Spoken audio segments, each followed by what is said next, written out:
have amazing news. News that I didn't think I was going to share. So in the last update yesterday, I showed you guys the tank upgrades and told you that the berm and the king snake ate, and then I was waiting for Vanta to eat, my Mexican black king snake.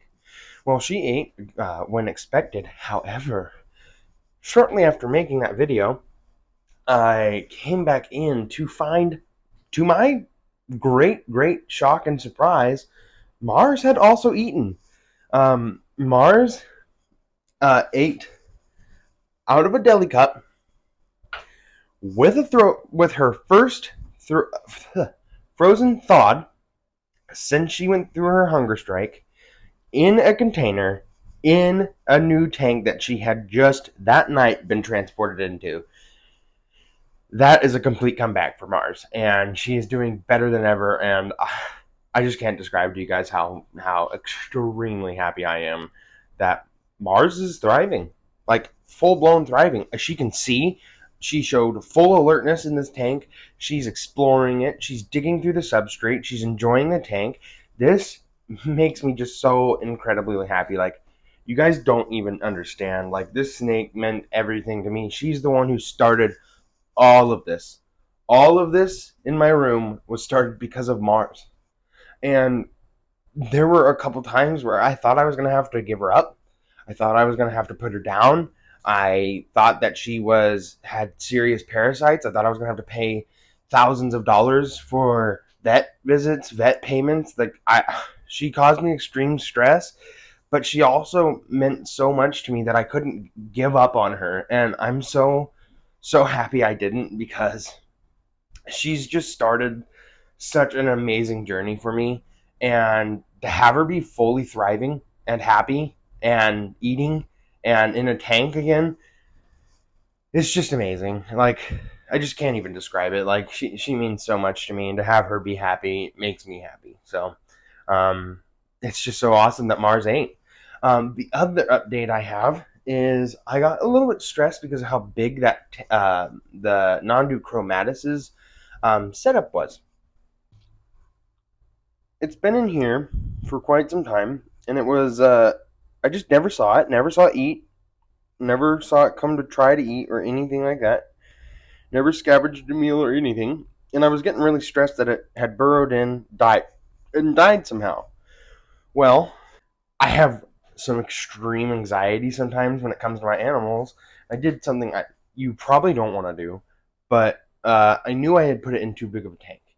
And so what I had decided I was going to do was pull it out of the tank and put it into something smaller.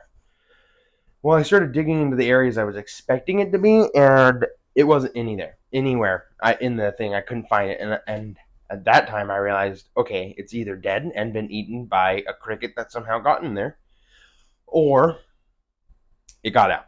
And I thought for sure there was no way it could have gotten out, so I thought for sure it was dead.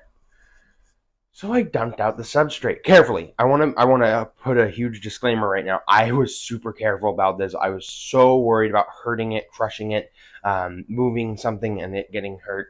I was being very gentle with it, but I poured the substrate out and like siphoned through it, and out of the corner of my eye I see, and I was so shocked to find this little tiny guy who was my tarantula. And I just had forgotten how small it was. But I got it onto a little tong, and I got it into this. And I keep missing it because that right there is my tarantula. And that is the smallest cricket I've ever seen. Now, just before anybody gets upset, I didn't realize that cricket was still alive. I had smashed the hell out of him. It was an escapee, and it was so small, and I smacked it, and it wasn't moving when I put it in there. And its back legs aren't working for sure, but I didn't realize it was alive. But now it's just hanging like that. But I think for sure that little baby spider will eat it, because I don't think that cricket's moving very well. But you guys saw it. It's freaking tiny. And now I have it in a little tiny a little jar, so I can see it, give it food a little bit better, and can help it grow a little bit better. I was so stressed about it, though. Littlefoot's doing really great. He went on a little bit of a tirade though, and was digging in there. He was digging over here and threw all these leaves into his freaking tank. But he's currently found his old hide and went right for it, as expected. I don't want to really check on the berm for a few more hours, so I'll probably do that update on the berm in a day or two, just to give her, since it's her first meal, she's been moved around. I had to put a heat pad in and stuff like that. She's had a little bit of stress and still taking a meal, so I want to make sure she holds that down. So I'm going to be waiting for her. But that is the only update I have right now. So I hope you enjoy, I hope you stick around, and I hope you like me and my reptive friends. Have a great day.